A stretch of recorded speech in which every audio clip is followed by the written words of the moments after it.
For 8 years I was shut out of family vacations, so I bought a coastal retreat, filled it with guests, and told my mom, like your place, mine's got no space.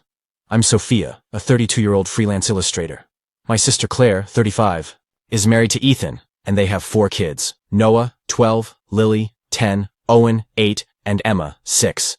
Our mom, Margaret, 62, has always picked favorites, and I wasn't one. For the past 8 years, our family has spent 2 weeks each summer at Mom's seaside villa in South Carolina. It's a spacious home with 4 bedrooms, 3 bathrooms, and a stunning ocean view. Plenty of room for a family reunion, right? Nope. Every March, Mom would call with the same excuse. Sophia, darling, I'm sorry, but the villa's too full this year. Claire's family is so big, and the kids need their own rooms. Maybe next year we'll sort something out.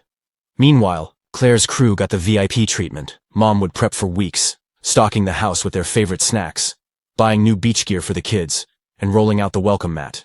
Claire's family would sprawl across the villa like it was theirs, leaving their stuff everywhere, acting like the only ones who counted. The worst part? Every summer, my kids, Lucas, 9, and Ava, 7, would ask why they couldn't visit Grandma's villa like their cousins. What could I say? That Grandma didn't value us enough? It wasn't just about a vacation spot. It was 8 years of watching Mom go all out for Claire while brushing me off. Claire married her college boyfriend Ethan right after graduation, had 4 kids in 6 years, and somehow became Mom's star. Ethan's a marketing manager with a decent but not spectacular income, yet they were always framed as the perfect family. Me?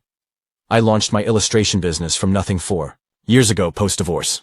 I grind 12-hour days to grow my clientele and keep my kids fed, but since I work remotely and don't punch a 9 to 5 clock, Mom assumed I was jobless. Sophia's still finding her way, she'd tell relatives at gatherings. Claire, meanwhile, would toss out backhanded jabs. Must be nice to set your own hours, she'd say with a fake smile. I couldn't handle that paycheck uncertainty. The villa exclusion was just the loudest proof of favoritism. Each year, I'd see Claire's Instagram flooded with photos from their idyllic villa getaway. Kids building sand forts, Ethan barbecuing on the patio, Claire lounging with a cocktail. My kids and I, meanwhile, stayed home, hitting the local park or binge-watching movies. Last summer was my limit. I just landed my biggest client, a tech firm needing a full brand redesign, a 6-figure deal that secured our year. I shared the news at Mom's birthday dinner in June. That's great, sweetie, Mom said. Maybe now you can look for a steady job. Claire smirked. Come on, Mom. Sophia loves messing around with her tablet. She's not cut out for a real career. I bit my tongue, as always. Later, during Mom's annual no-room speech, Claire twisted the knife. You know, Sophia, she said loudly, if you had a proper job, maybe you could afford your own trip. We shouldn't have to give up our family time because you're still figuring it out. Mom nodded. Claire's got a point, dear. Ethan works hard, and those kids deserve their break. Maybe when you're more settled. I smiled, like I had for 7 years. Of course, I get it. Have fun. Inside, I was done. That tech deal was a springboard. My work spread by word of mouth, and soon I had more clients than I could juggle. I raised my rates, got picky with projects, and started building a real agency. By October, I hired 2 staff. By December, I signed 3 major corporate clients. By February, I was scouting office space and eyeing social media marketing services.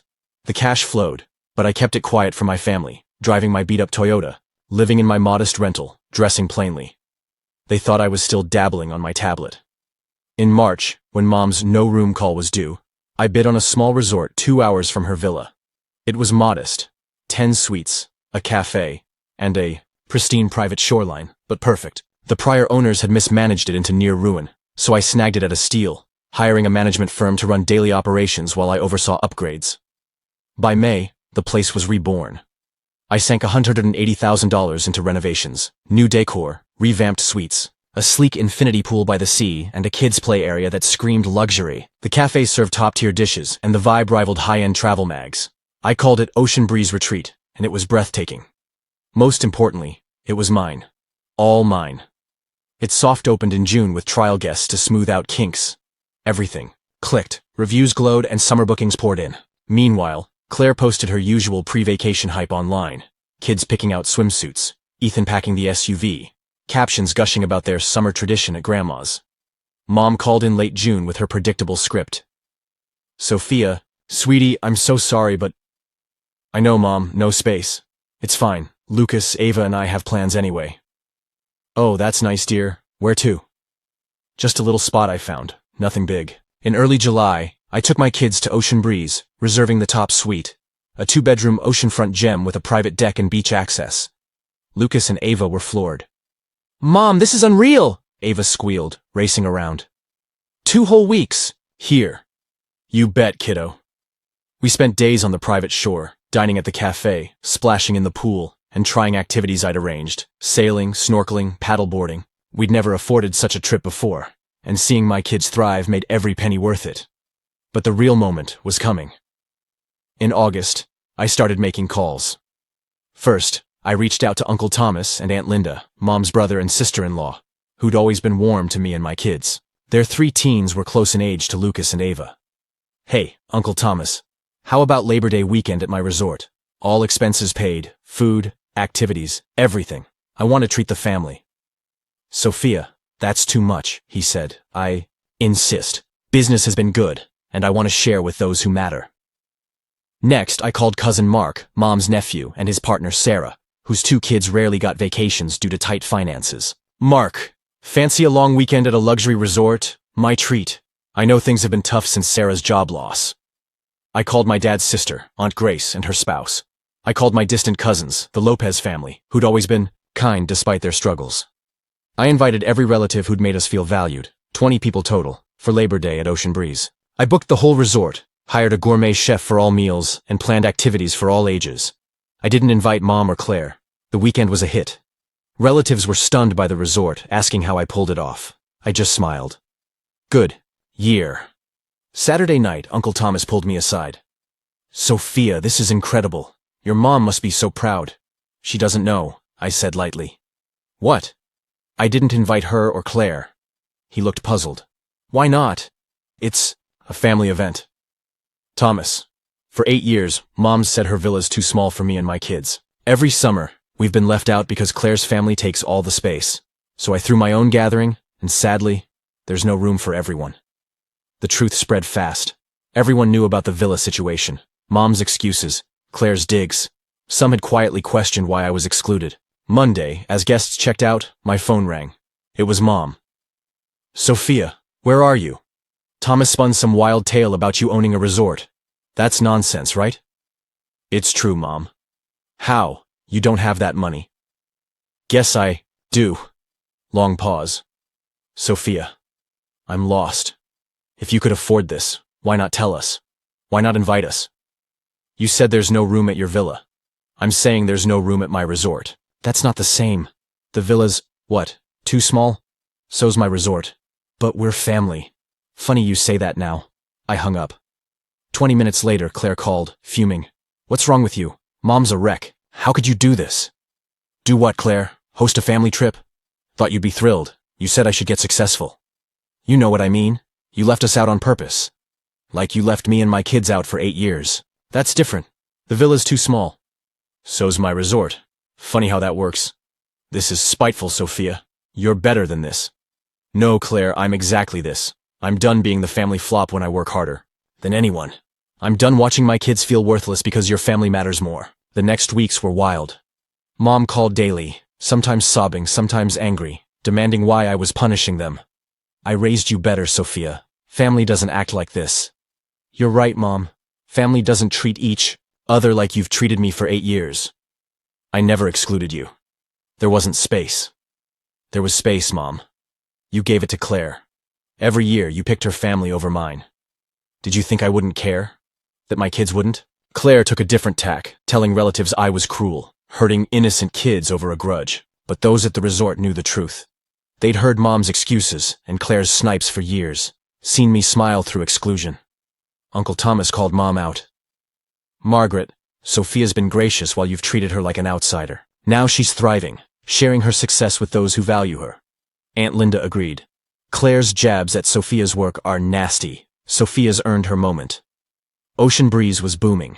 The Labor Day buzz brought bookings through. Winter. I hired more staff, extended cafe hours, and planned a yoga studio add-on. My illustration business soared too.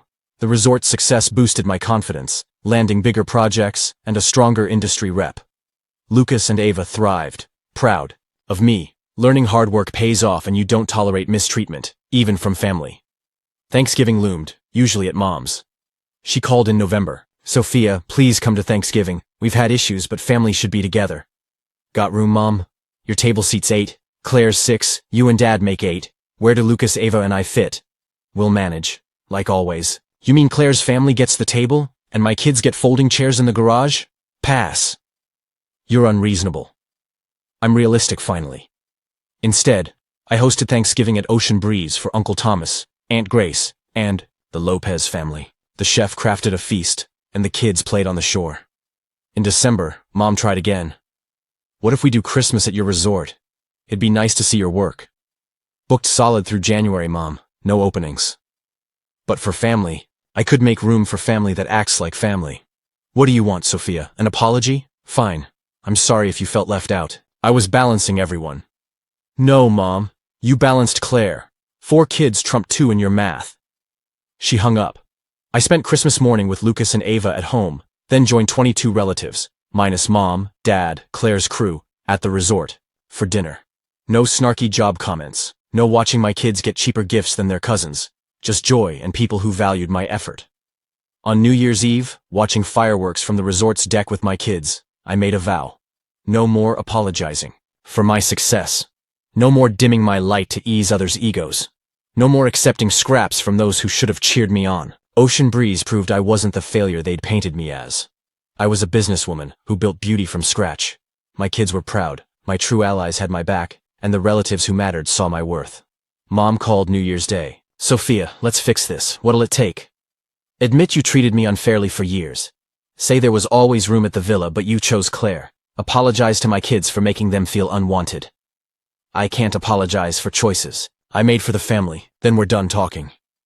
"You'd toss our bond over a vacation home?" "I'm not tossing anything, Mom. I'm done pretending blood means taking less than I deserve. I'm done teaching my kids that family equals settling." 6 months later, Ocean Breeze is a runaway success, and my life feels like my own for the first time. I'm expanding, finalizing a deal for a second property, a lakeside lodge in Georgia with 15 suites, a wellness center, and forest trails. My business partner, Lena Kim, a hospitality expert who joined after Ocean Breeze's buzz, sees it as the start of a boutique resort chain. My illustration agency now has 10 staff, handling national campaigns, and I'm charging premium rates. Lucas and Ava are shining. Lucas aced 5th grade, Ava's a star in 3rd, and both joined a local art club, making friends fast. They don't ask about Grandma's villa anymore or wonder why they're less loved than their cousins. They know their worth, and I'm teaching them to protect it. Mom and Claire remain distant. Mom sends occasional texts, articles on family reconciliation, quotes about forgiveness. I delete them unread. Claire tried emailing last month, a half-hearted, "let's move past this" note. I didn't reply. Some relatives still nudge me to reconcile, but I'm done playing peacemaker. I spent years smoothing over their slights, excusing their bias. No more. In July, cousin Anna, Mark's sister, got married. The first big family event since the resort drama. Mark invited me personally. "Sophia, Anna adores you. She wants you there despite the mess with Margaret. And Claire." I went, with Lucas, Ava, and a hired security guard, just in case. The wedding, at a coastal garden, was stunning.